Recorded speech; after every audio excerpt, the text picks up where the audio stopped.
National coach Tab Baldwin hindi kontento sa once-a-week practice session ng Gilas Pilipinas Training Pool noong isang taon.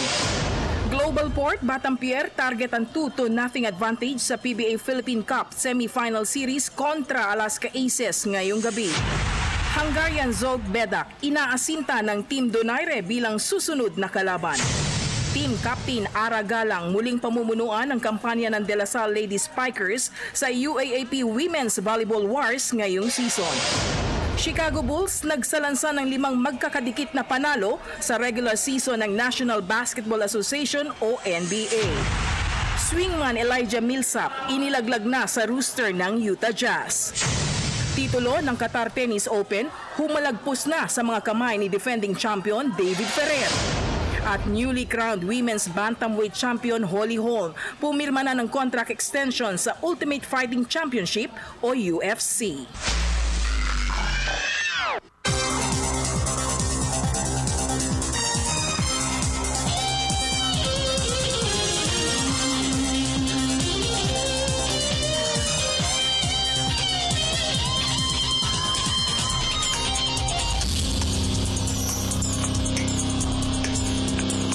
Magandang gabi po sa inyo lahat. Ako po si Dennis Principe kasama si Meg Siozon. Maghahatid sa inyo ng pinakahuling kaganapan sa daigdig ng palakasan. Sa international basketball, hindi kontento si National Coach Tab Baldwin sa once-a-week practice session ng pinagdaanan ng Gilas Pilipinas Training Pool noong isang taon.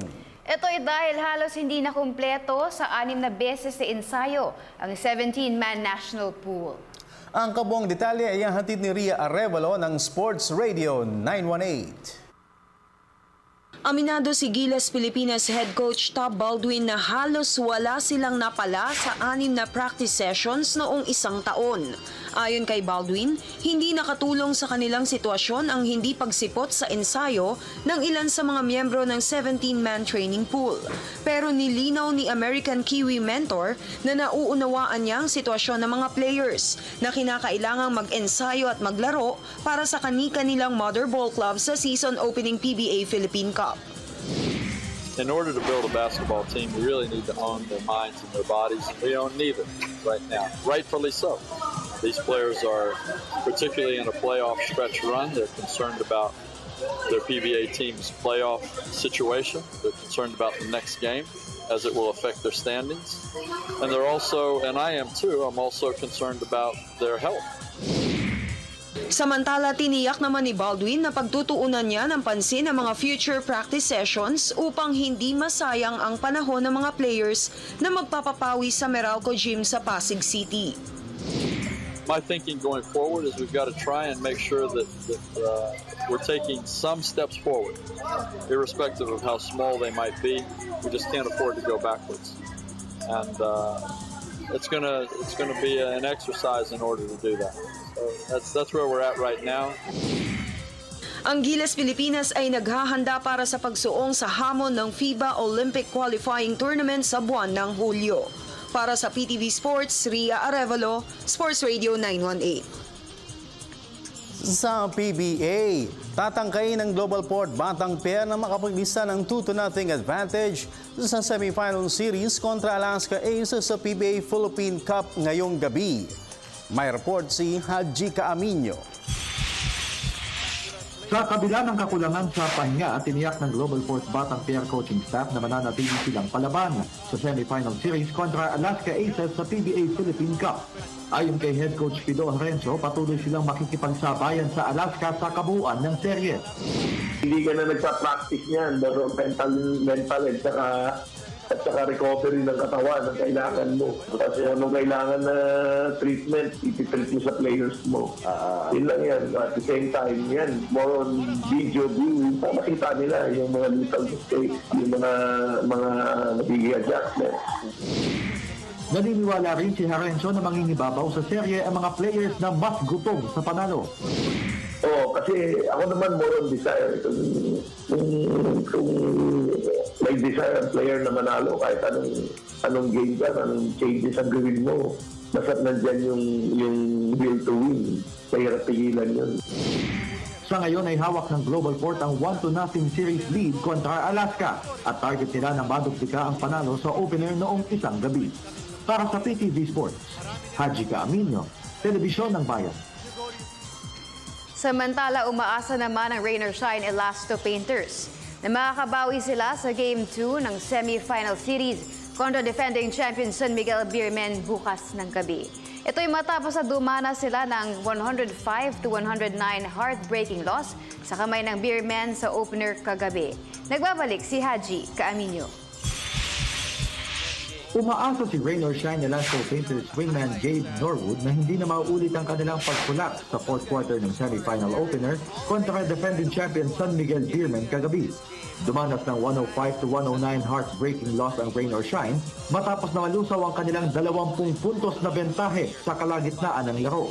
Sa panayam ng PTV Sports, aminado si Norwood na nagpanik sila at nawala ang kanilang ball movement matapos na mag-rally ang Beermen sa fourth and final period. So we panicked a little bit, but which is out of character for us. But hopefully, we're going to change it for all series. We learn from right away and doesn't happen again. A lot of it is just similar. We did a great job of sharing the basketball in the first half. I think we had 6 assists. And in the second half, we had less than 10. So I think that was a product of us turning the ball over too much and not really getting shots up. So as long as we share the ball and defend, I think we're in good shape. Samantala, naniniwala naman si Norwood na malaki ang may tutulong sa kanila ni comeback and combo guard Paul Lee kahit pag galing sa knee injury ang 6'1" Tondo Manila dribbler. I'm excited. It's good to see him back on the court, back out there with us, just trying to get him back into game form and game shape, and hopefully over the course of the series that'll happen. Bukas ay tatangkain ng Rain or Shine na maitabla sa tigi-isang panalo ang serye kontra San Miguel sa Game 2 na inararo sa Araneta Coliseum sa Cubao, Quezon City. Para sa PTV Sports, Haji Caaminio, Telebisyon ng Bayan. Sa amateur basketball, ibinaling na ni Far Eastern University Tamaraw slotman Richard Escoto ang atensyon sa kanyang nalambit na debut sa PBA Developmental League. Ito'y matapos sa tulungan niya ang Tamaraw sa makapagsabi ng titulong sa nakalipas sa UAAP Men's Basketball Competitions. Narito ang report ni Kay Asuncion ng pamantasan ng lungsod ng Marikina. Excited na para sa kanyang nalalapit na debut sa PBA D-League si Phoenix Petroleum FEU power forward Richard Escoto. Isa sa mga sinandala ng FEU Tamaraw sa title conquest sa nakalipas na UAAP Season 78, doble kayod sa ensayo ngayon si Escoto at ang kanyang mga teammates, kung saan hinahasa niya ang kanyang outside shooting. Siguro yung iisip ko, bumupuntos.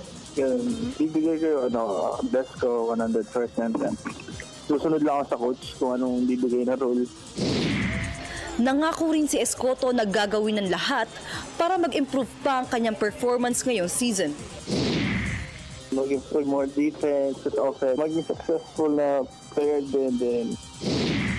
Kasama ni Escoto na babandera para sa Phoenix Petroleum FEU team, sina UAAP Finals MVP Mac Bello, Mike Tolomia, Achi Inigo at iba pa.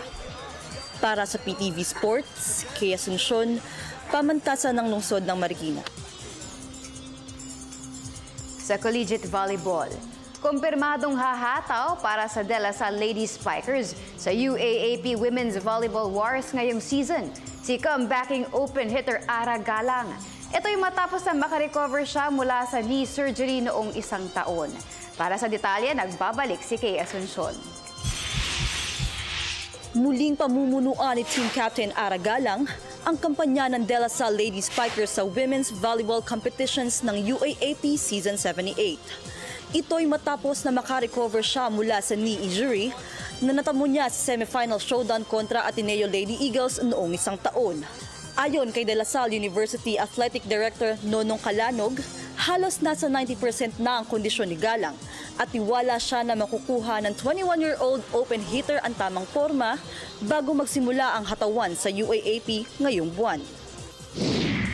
The last conversation I had with her, she's around 90%, with about a month to go.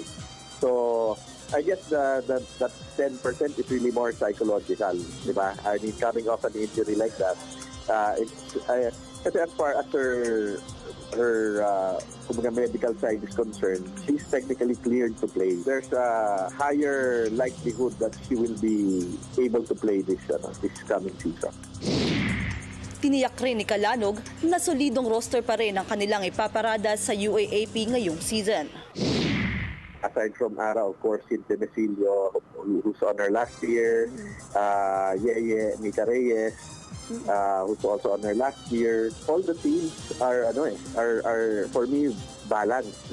So this will be an exciting season, I guess. And ang maganda nga dahil balance, hindi mo masasabi na na Ateneo will breeze through the Unang makakaharap ng De La Salle Lady Spikers ang Far Eastern University Lady Tamaraws sa opener ng UAAP Women's Volleyball Wars. Para sa PTV Sports, Kay Asuncion, pamantasan ng lungsod ng Marikina. Lipat naman tayo sa boxing. Kumpiyansa si American Boxing Manager Cameron Duncan na tatangkilikin ng mga fight fans ang kinakasang title defense ni Nonito the Filipino Flash Donaire kontra Hungarian challenger Zsolt Bedak. Ito'y dahil isang dekalidad na boxer di umano si Bedak na sa ngayon ay ranked number 4 sa WBO Super Bantamweight Division. Pero hindi tinanggi ni Duncan na isinusulong pa rin nila ang showdown kontra ang former World Featherweight Champion Evgeny Gradovich na original choice nila bilang next opponent ni Donaire. Sa sakaling magkasundo sa negosasyon, malaki ang posibilidad na makaharap ni Donaire ang alinman kina Bedak at Gradovich sa April 9 play date sa Araneta Coliseum sa Cubao, Quezon City. Huling sumampa ng ring si Donaire noong isang buwan kung saan nabawi niya ang WBO Super Bantamweight belt sa pamamagitan ng pag-ani ng 12-round unanimous decision win kontra Mexican rival Cesar Juarez. Sa iba pang balita, nangako ang Philippine Taekwondo team na gagawin ang lahat para makapagsalba ng pwesto sa Rio Summer Games. May report si Joyce Salamatin. Patuloy ang dibdibang training ng Philippine Taekwondo team para sa pagsabak sa Asian Olympic Qualifier na idarao sa bansa sa buwan ng Abril. Ayon kay National Coach Igor Mela, sa huling bahagi pa ng buwan, plano nilang pangalanan kung sino-sino ang bubuo sa four-man National Taekwondo team. Tina-target namin ngayong January, malaman yon based on yung ibang bansa, ano mga ipapasok nila. Mag-strategize kami kasi iba-ibang weight category sila eh. Pero nagpahiwatig si Mela na malaki ang posibilidad na mapabilang sa national team sina multi-titled Taekwondo Jean Samuel Morrison at Pauline Lopez. They're preparing very well. Overall fitness, stamina. So yung overall fitness ng athlete is very important. So siyempre, kailangan bantayan pa dahil after Christmas break, ganyan. Tapos 3 months to go, no? Mabilis na lang yan eh. Sa ngayon ay pina-finalize pa ng mga organizers ang eksaktong petsa at lugar na pagdarausan ng 2016 Asian Taekwondo Championships. Para sa PTV Sports, Joyce Salamatin, Telebisyon ng Bayan. Samantala, naghahanda naman ang Road Bike Philippines Continental Team para sa pagpedal sa dalawang malaking international cycling races sa susunod na buwan. Nagbabalik si Joyce Salamatin. Nakalatag na ang programa ng Road Bike Philippines Team Management para sa 2016 season. Dalawang malaking international cycling races ang lalahukan ng Engineer Bong Sual-owned cycling club sa susunod na buwan. At ang mga ito ay ang Le Tour de Filipinas at Tour de Langkawi sa Malaysia. Ayon kay Team Director Rick Rodriguez, plano nilang bigyan ng equal exposures ang kanilang mga prize pedal pushers. Kaya't magpapadala sila ng magkaibang koponan sa dalawang magkahiwalay na multi-stage bike fest.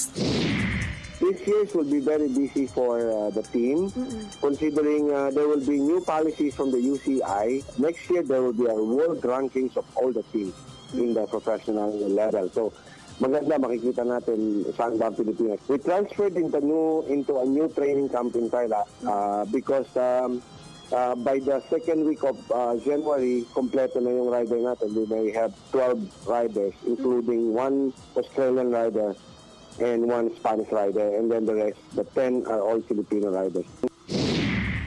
Tiniyak rin ni Rodriguez na bibigyan nila ng sapat na international exposures ang kanilang mga siklista upang maaga silang makapag-ipon ng qualifying points para sa 2020 Tokyo Olympics. Our preparation for the next Olympic in Tokyo in 2020 will start this year. So we will prepare our riders for years and hoping that we will get enough points. Next time we do it in Korea, hopefully that we can bring in 1 or 2 or more Filipino riders in the next Olympics.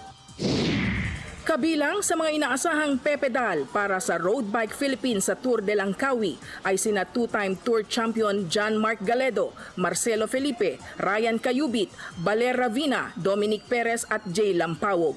Habang sa Tour de Filipinas naman, posibleng sumabak sina Spanish import Edgar Nieto at Australian reinforcement Jesse James Ewart.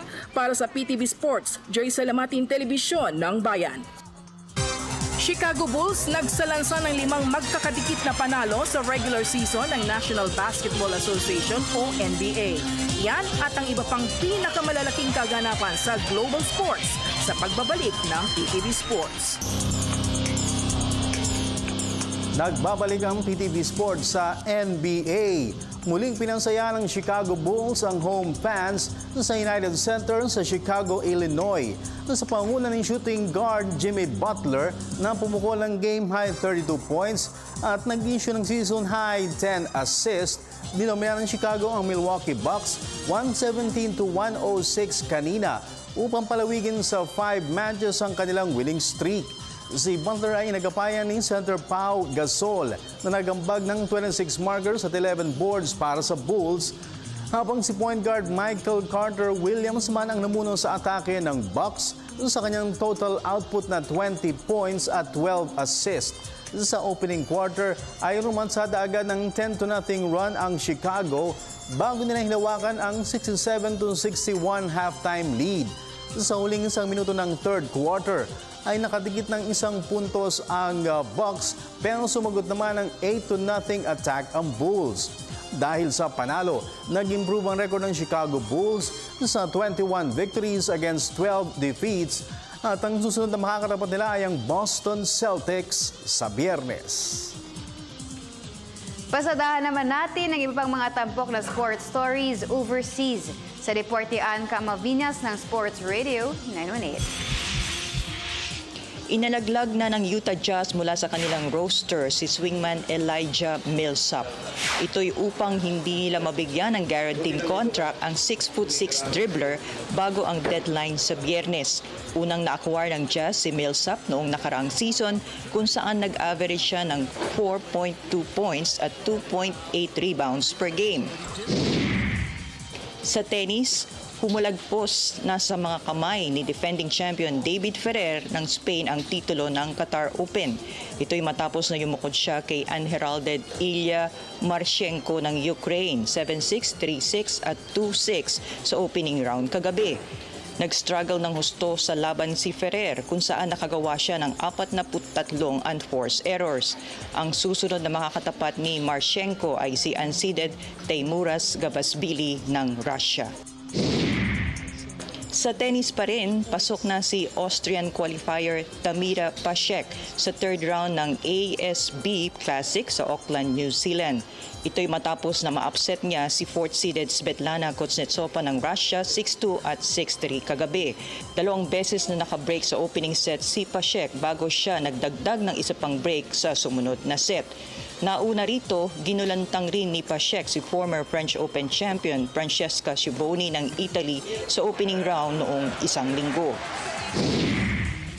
Sa football, maikling playing time sa FC Barcelona ang pangunahing dahilan kung bakit lumipat si striker David Villa sa Atletico Madrid noong 2013. Na-acquire ng Barcelona noong 2010 si Villa na namalagi ng 3 season sa Camp Nou kung saan kumolekta siya ng 8 championship trophies. At sa paglalaro para sa Atletico Madrid noong 2013, nabigyan rin ng 34-year-old Spanish booter ang koponan ng La Liga title bago siya lumipat sa US Major League Soccer noong isang taon. At sa Mixed Martial Arts, pumirma na ng contract extension sa Ultimate Fighting Championship o UFC si newly crowned Women's Bantamweight Champion Holly Holm. Ito'y matapos na patulugin niya sa second round si former champion Ronda Rousey noong Nobyembre. Ayon kay UFC President Dana White, sa ngayon ay malabo pang ikasa ang rematch ni Holm at Rousey dahil posibleng mapalaban muna sa magkaibang karibal ang dalawang bantamweight superstars bago sila umupo sa negotiating table. Para sa PTV Sports, Ann Camuaviñas, Sports Radio 918. Sa ating question of the day, sino sa tingin ninyo ang magwawagi sa Game 2 ng semifinal series sa pagitan ng Global Port Batampier at Alaska Aces ngayong gabi? Yan at ang iba pa ninyong katanungan sa ating iSports segment sa pagbabalik ng PTV Sports.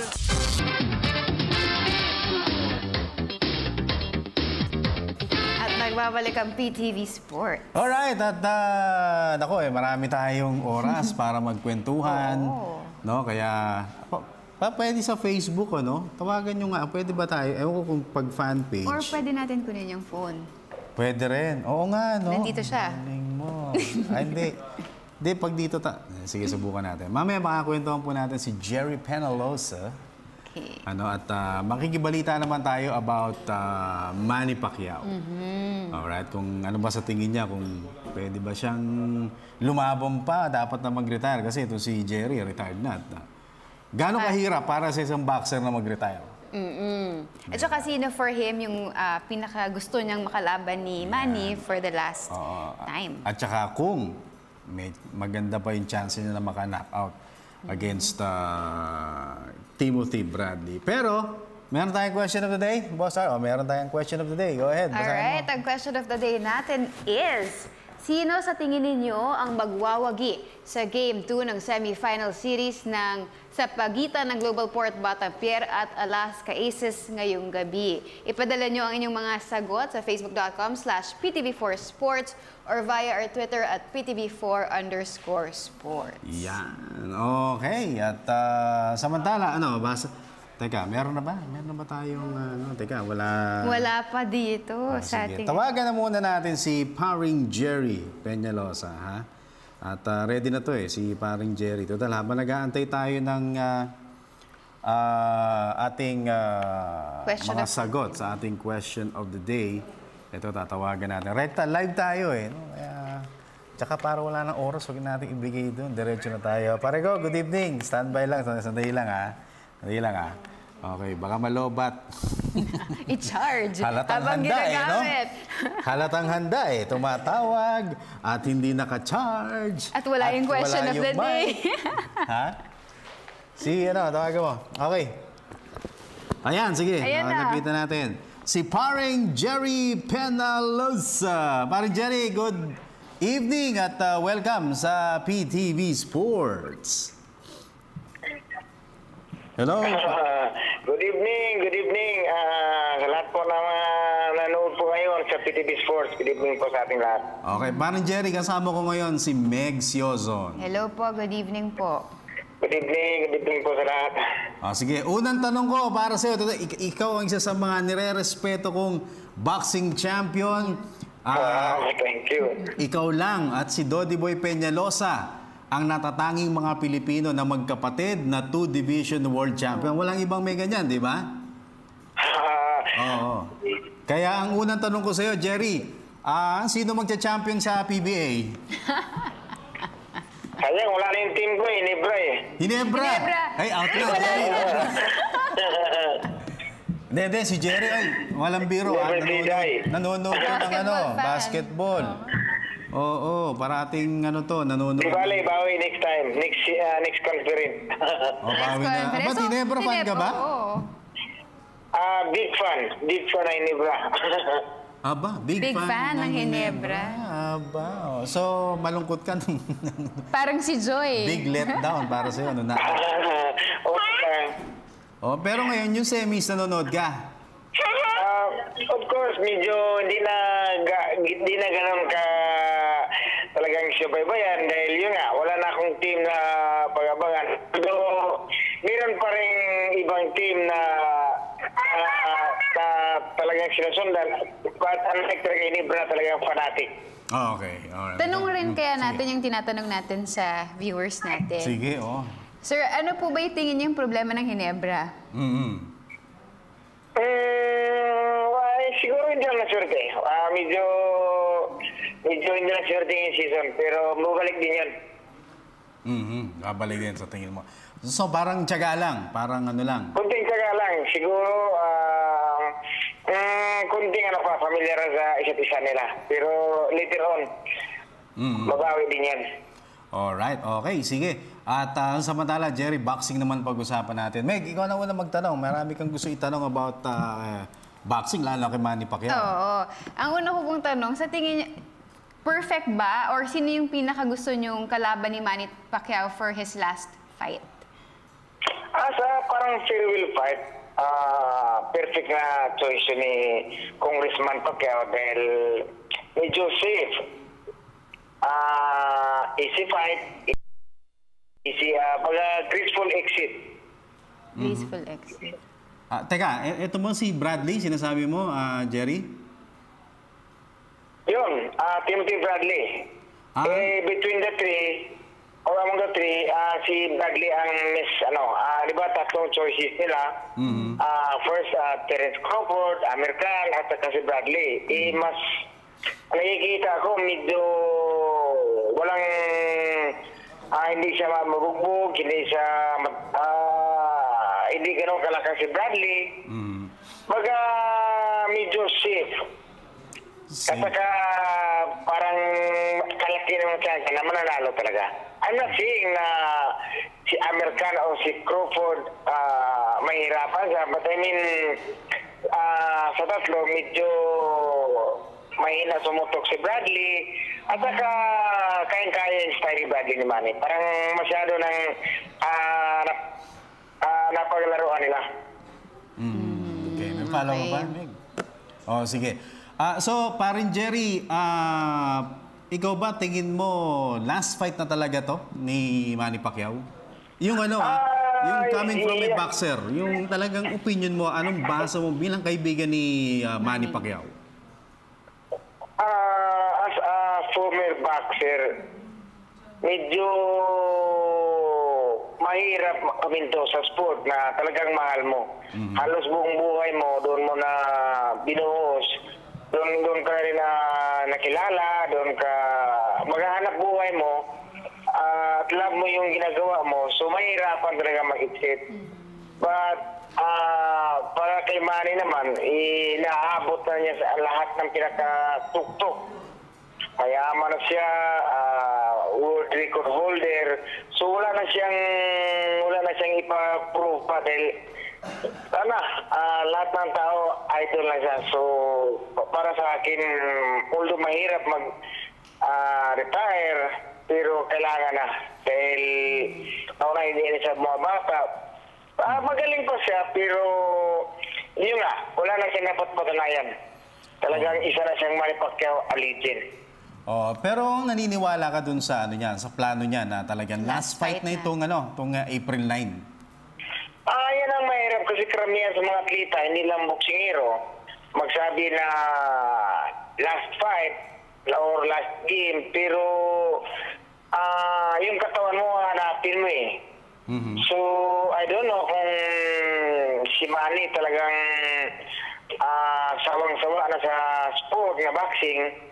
But like what I said, talagang mahirap as an athlete na mag-retire dahil mahal na mahal mo yung ginagawa mo at hahanapin ang katawan mo. So, may paniwala pa rin ako na after ng Bradley, lalo na pag lumabas yung Mayweather, magkaroon ng rematch yun. So hindi pa totally magre-retire. Oo. Pero pare, ikaw ba nakakausap mo na si Manny at natanong mo siya tungkol dun? Na pare, talaga bang last fight na yan o meron pang plano ka? Mga ganun bang usapan with the Manny? Si Manny talaga pag sinabi niya, ginagawa niya eh. Yun ang tao may isang salita eh. Yun lang hindi ko masigurado. Ngayon, like sinabi ko, mahirap mag-retire sa sport na talagang mahal mo. Although wala na siyang katunayan, karamihan naman sa mga boxingero na isa sa reason na kaya bumabalik or ayaw minto ng boxing dahil una-una financial. So, yun ang main reason. But I don't think na kay Congressman Pacquiao na dahil alam natin na talagang billion na kinikita niya. So, hindi ang ngayon, hindi ang pinag-usapan pera. Siguro, medyo love, siguro niya masyadong politics ngayon. So, kailangan din na niya ng time as a politician para makapag-serve siya sa bayan ng Pilipinas. So, I think time na rin siguro mag-retire siya. Okay. And parang Jerry, ikaw dumaan ka sa ganyang punto, ano? Lumabang ka, nagkampanya ka, tapos nag-retire ka rin. Pero after 2 years, bumalik ka. Ano ba yung pinakamahirap para sa'yo na nilabanan mo, no? Noong ikaw ay nag-retiro nung una sa boxing? Yun nga, like sa sinabi ko, as a boxer or a former boxer, mahirap, madaling sabihin na gusto ko na mag-retire, pero haharapin mo. Based on my experience, nag-retire ako like year 2000. Ang feeling ko, parang hinahanap ng katawan ko. Or I felt na that time na kaya ko pa. Kaya ko mag-champion, kaya ko magbigay ng honor sa Pilipinas. At the same time, mas gusto ko makabigay ng comfort life sa pamilya ko through boxing. So bakit ikinawa? O binigyan ako ng talent ng Panginoon,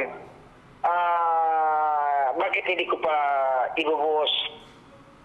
So yun, nangyari, nagkambag ako, asawa ng Diyos, nag-champion tayo ulit. So isang malaking honor or proud ako masyado sa nagawa ko.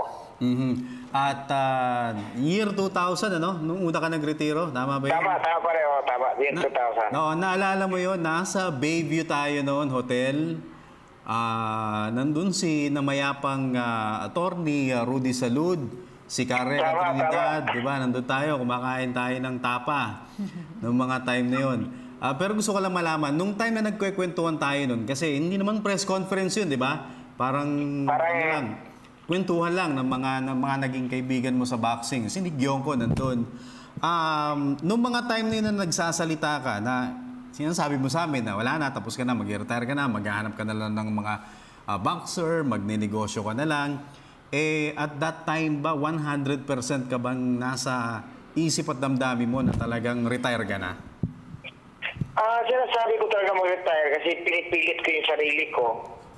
That time na parang kalimutan ko na yung boxing kahit na after ko na-retire, after the first 2 years talagang kahit manood ko ng boxing, ayaw ko manood dahil sa TV, dahil ayaw kong ma-inlove ulit sa boxing, baka harapin ko. But deep inside, talagang hinahanap ng sarili ko, ng katawan ko, yung mag-ensayo, naglumaban sa taas ng ring. So yun na-miss ko. So talagang like sa case ngayon ni Manny Pacquiao, talagang hindi natin malis o makareduda na talagang magbalik siya. Kasi like lahi niya, hanapin ang katawan niya.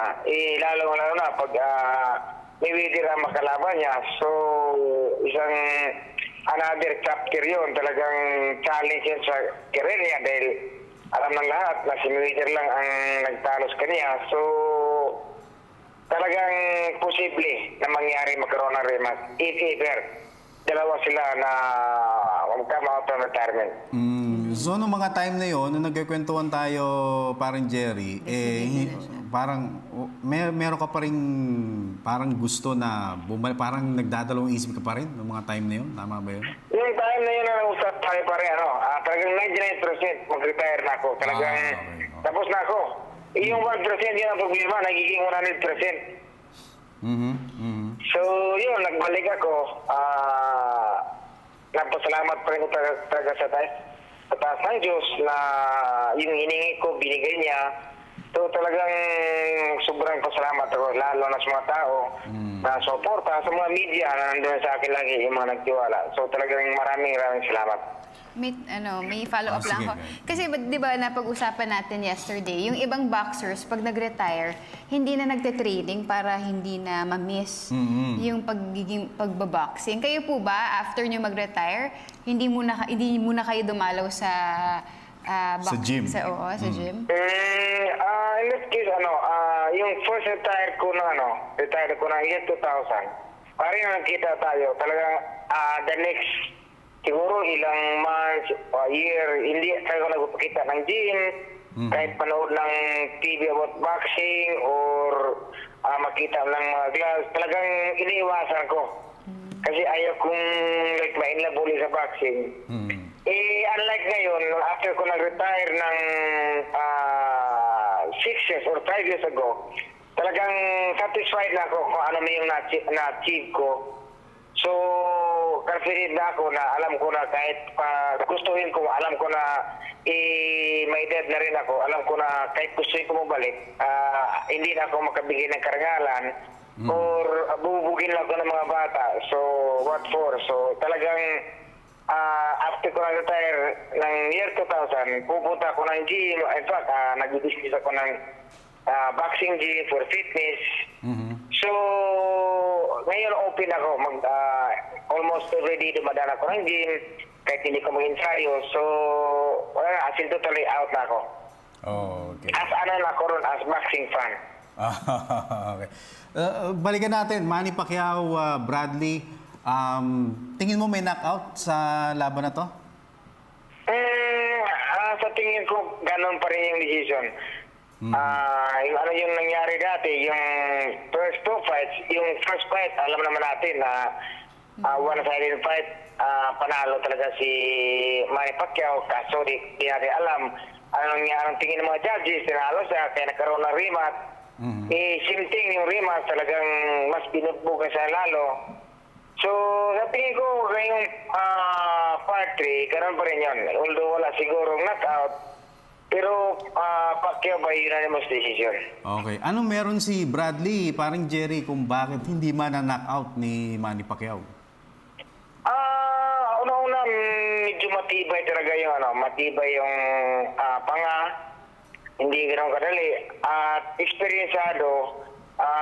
At medyo talagang pinag-aralan nila ang kilos ni Manny Pacquiao na hindi maiwasan nila yung right split ni Manny na talagang yun ang malakas. So, buong 12 rounds ang ginagawa ni Bradley, parang nagdidipinsa lang or makasurvive ng 12 rounds, masaya na siya. So, kaya mahirap pabagsak yung tao o boksingero na gano'n na walang intention na makipag-engage.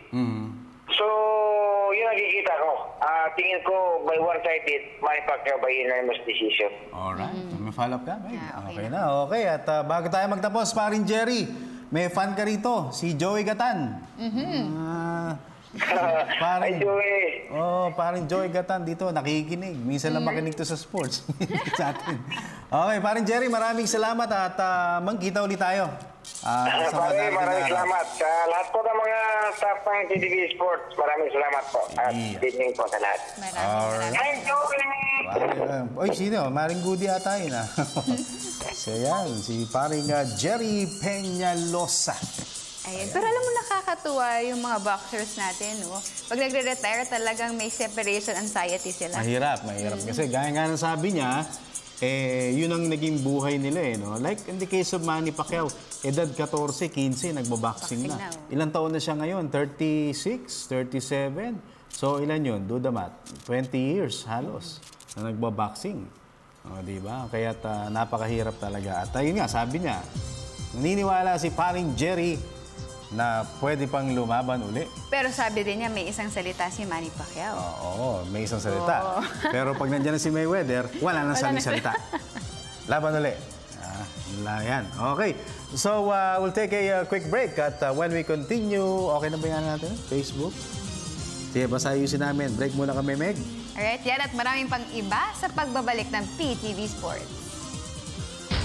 Hi, I'm Mon Cordaro, shooting guard from FEU Tamaros. You're watching PTV Sports. At Nagbabalik ang PTV Sports. Alright, nako, pasensya na at medyo hindi natin agad na ilagay yung ating question of the day sa pero ngayon ating naka-upload Facebook. Okay, sige. Tingnan natin, antayin muna natin. Pero ikaw ba, Meg? Kung ikaw ay sabihin ko pupusta. Total, may loto naman tayo rin. Yung ating question of the day. Basahin mga ulit, Meg. Sino sa tingin ninyo ang magwawagi sa Game 2 ng semi-final series sa pagitan ng Global Port Batang Pier at Alaska Aces ngayong gabi? Yan. At okay, ito. So far, meron na tayong sumagot dito. Try nyo nga tumawag sa Facebook natin. Pwede ba tumawag pagka yung fan page? Messenger pwede. Hindi, pero ano siya, fan page. Hindi pwede. So, dapat sa mismong ano mo. Ha? Account. Oo, sige. Ayan. Ikaw tingin mo, Global Port, Alaska, Meg? Ako? Wala. Objective tayo, Nagkagulo? Nagkagulo. Nagkainitan. Pre, ano nangyari? Si Ronald Tubid. Ay, hindi. Sino ba? Hindi, Anong team? Stanley Pringle. Jay Washington. Sino kaaway? Si Calvin. Si Topex Robinson. Ang liit doon Hindi. Abueva at saka Jay Washington. Magugulat pa ba kayo? Hindi nga, suntukan. Ha? Pati si Narbasa. Okay, yan na report. Pasok ka, Joey Gatan. Live report. Taga muna, huwag ililipat. Huwag muna lilipat, Dito muna kayo. Mamaya kukwenta namin sa inyo. May bubugat Dapat di muna natin kinuwento. Ayan, nilipat tuloy ng misis ko yung punta tuloy na kabila. Sige, si... Nancy Kuplang. Sabi niya, I am for Global Port Go, Terrence Romeo. Yan, okay. At si Carl Sangeles, Global Port at sa Game 3, Global Port at Game 4, Global Port. So, Global Port fan siya. Oo, GP fan. Ayan. Very good. Meron daw, Oo. Ang dami. Sa atin, wala na. Naulit. Ha? Abueva Mamaril. Ganda mga laban yan, Pero puro Abueva ba? Swerte yan, hindi nyo kalaban Mahindra. Sige, ito, meron pang nagbigay ng comment sa atin. Lekde Bernaldez Barredo. Edsel yan, malamang. Panalo si Nervasa, lahat technical. Saan ka pa? Siyempre, alam mo, dyan sa PBA may rule. Pag pumasok ka, lalo na, nasa bench ka, pumasok ka, matic yun. Matic, technical. Okay. Cyril Calalo. Global Port, yun lang sagot niya, sabay lumipat na. Minadali niya. Cyril Calalo, thank you if you're watching. Adrian Roy Castillo, Alaska na yan. So ilan na? Alaska isa, Global Port isa, si Carl, Global Port, si Edsel, Narbasa, si Nancy, Global Port. Puro Global Port. Pero dalawa yung Alaska. Dalawa na ba? Ito naman, si Roy Costuna Abalahin. Ayan, naabala natin si Mr. Abalahin. Roy Costuna. Sige, F5 natin. Sige, talagang minamadali nila yung sagot nila, no? Dahil... Kasi... sabay lipat. Meron tayong mga loyal fans. 5 na yung loyal fans natin. Diba? Ang dami agad, In just 1 minute, may plus 70 na agad. Ako, babasa, Si Aybudbud. Alibudbud ba? Ano ba? Alibudbud. Sebastian. Hinebra fan ako, pero tingin ko nasa Global Port ang momentum. Si Alibudbud. Sebastian. Ako, kahit sino makasama ni Alibudbud, siguradong masarap kasama yan. Budbud lang ng budbud. Jonel J. Vergara Juan, syempre Global Port po kasi nandyan si Romeo and Pringle. Kahit natalo ang Hinebra sa kanila. Thanks, BTV Sports. Pakigreet po ang mga taga Sultan Kudarat, pati ang Juan family Thanks, PTV Sports. Sultan Kudarat. Marami tayong mga kaibigan dyan. Sa Sultan Kudarat. Ano? Okay, so ilan na yung global port? 7-2 na, no? Dalawa pa lang yung Alaska, ha? Okay, basa ako, ha? Ito ba, Jonel? Norman Bristol. Pag nasa Amerika, Bristol. Yes. A mighty comeback for Alaska. I am a Ginebra fan. Totoo po ba ang trade sa Ginebra? Sino po ang matatanggal? Sana po makuha nila si Jeff Chan. Salamat po. Uy, naglalaro pa si Jeff Chan. Hindi pa pwede i-trade. Dahil yung mga naglalaro ngayon, hindi pa pwede makapag-trade. Ngayon, yung mga out na, pwede na kasi out na sila. Pero usually kasi, as kumbaga, as respeto rin sa mga naglalaro pa, usually tinatapos muna yung series. At saka, I don't think na iti-trade si Jeff Chan ng Rain or Shine. Kung i-offer, kunyari si... Sino doon? Okay, sige, basa pa. Julius Gonzalez, Alaska yan, 4-2. Ha. 13 technical record? Oo nga, no? 13 technical fouls ba? Sino ba yun? Si Julius? Kasi hindi kami nakakanood ngayon, eh. 13? Mabigat niya pag kami na-suspend. Pero yung dati, yung kay Commissioner Chito Salun, pag may na-suspend, kine-carry over na o dine-delay na for the following conference. Pero iba si Chito Narvasa. Si Chito Narvasa talagang agad eh. Sagot agad eh. Sino pa? Nancy Kuplang. Nasugutan natin yan. Ito, si Francis Bonifacio Francisco. Hi, Miss Meg. Taga-France ka ba? Nako, ito na naman. Sige, okay, bakit? Ako na mabasa. Sige. Kasi ikaw ang kaparis ng puso ko. Pwede na sa Paris. Paris beef. Pumunta ka pa ng France eh. Taga-Korea ka ba? Bakit? Kasi ikaw ang soulmate ko. Yun. Parang soul Korea. Buhay ka pa. Soul ka na, di ba? Puro lugar, no? May lugar ka kasi sa puso ko. Yun eh. Diba Boom! Si May boom siya. Ayan. Para sa akin, Alaska na yan. Sa pinapakita nila ngayon, lumabas na ang tunay na laro nila sa depensa at sa teamwork. Mapapagod din yan si Romeo at Pringle. Aba ngayon, si iba yung lumabas eh. Bigla naging Royal Rumble. Parang wrestling ba ito? Tuloy pa ba yung bakbakan na Ruben Castillo? Wala na. Ano nang ginagawa nila? Nasa barangay na. Nagrereklamo na. Naglalaro na. Ano ba score? 33-23 lamang ang Alaska Aces. Alaska mean, Second quarter, hindi second half. Second quarter. Slang din si Kuya Ruben. Sige. Tignan pa natin kung mayroon pa ba mga sumagot. Ang dami na. Dami na agad. Iba talaga yung mga viewers natin no? Habang nanonood ng PBA, naglilipat. Ganyan din ako. Uso na ngayon yun, di ba? Yung split screen. Ganyan ang mga... sige, basa pa. Kelvin King Rivera, Alaska yan. May import na po ba ang hot shots? Hi po, Miss Meg at Boss Dennis. Hi. At Mateo. Kano mo si... Mateo. Alaska na, global port ako pero nasisira na yung laro ni The Beast. Ayon kay Mateo, kamag-anak ni Rogelio. Sige, basa pa. Si Budbud, tapos na ba yan? June. Pulo, Alaska na yan. Hanggang game 5 lang yan. #BGSM Solid. Pabati po mga anak ko na si Raf at Cyrus.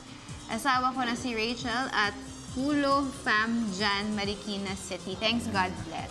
Okay, thank you very much. Si Norman Bristol, tapos na yan. Si Julius, si Francis, 30 plus yung natin, di ba? Dito ba?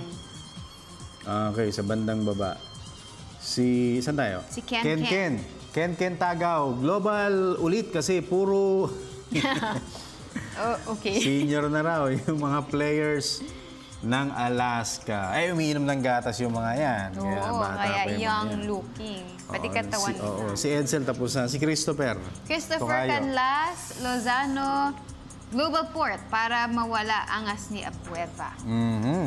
John Martin Zapanta Casano. Kume. Nanduduro. Yari. Si John Martin, April John Corpus, Global Port. SMB fan siya. April Jan pala. Global Port, SMB fan siya. Okay. Si Ali Budbud, tapos na yan. Si Zen Anthony Buluran. Si Ref po. Sir Dennis. Ano yan? Referee. Referee ka ba? Bihira yan, ha? Kumakampi sa referee. Kanina kay Com. Okay. Ngayon yung referee. Sige. Si Makoy. Gold. Sabi niya, Global Port tingin ko. Daming Global Port, ano? Pero malaki ang ang abante ng Alaska. Sige. Okay, John Mercado Inco. Go, Alaska, fight. Ayun, nagpa-fight na nga sila. Susuntukan na. Rodney Iniego, Alaska. Roy si Abalahin, tapos na yan, ano? Sino pa? Ron Lumidaw. Oy, Ron Lumidaw. Paring Ron. Suki natin yan. Kung nasan ako, nandun siya. Uy. Nasa radyo ko, nasa TV. Huwag lang sa bahay, Diba? Saan na ba? Ano yung sagot ni Ron Lumidaw? Yung hindi pikon. Wala na, lahat na pikon eh. Pabati raw. Sige. Sige, kunin natin. Drazen Pete Colinares, hashtag Neon Nation. Ayan. Yung mga neon ng kulay, Global Port, ibig sabihin. Ano yun, Boss Mandy? Ito yun. Mother ni Boss Mandy, nanonood. Ito yun. Ay, ito ba? Tinawag mo pa ako. Ito naman pala eh. Pabati naman yung mother ni Boss Mandy na si Mr. At si Mr. and Mrs. Edna Habitan and family na nanonood ngayon sa inyo. From Boss Mandy, ano pangalan ni Mama? Concepcion. Ganda na pangalan. Yan, si Mami Concepcion. Okay, sige. Boundary na tayo? Okay na? Alright. Sige, bate. Siyempre, maraming salamat sa View Blends, The House of Silhouettes, Mr. Amis Tumang ng Amazing Playgrounds, View Blends, California Bow, St. Luke's Medical Center, Dermesthetics, Frank and Marcel Graphics, My Jewelry Box, and of course, Print Couture. At siyempre, Sweet and Fit, dito nakalagay yan. So, wala na siya. Nawala. So, baka gusto nyo may maglagay uli rito, ha? May kumuha. Yung mga kapi-kapi dyan. Pwede dito. Lumipat. Open na po, open na. So, kung gusto nyo maglagay dito, kahit ano, huwag lang bastos.